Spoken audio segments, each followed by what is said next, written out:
What's up, fellas? Mobay 876 RC signing back on with a short video for you guys. This is a quick update video on my Losi 22S no prep drag car. I finally got my hands on a clear body. Went with a 1978 Chevy Malibu Classic. This is the G body.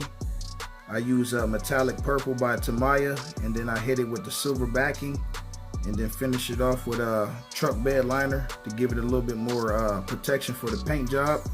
I did add functioning headlights and tail lights.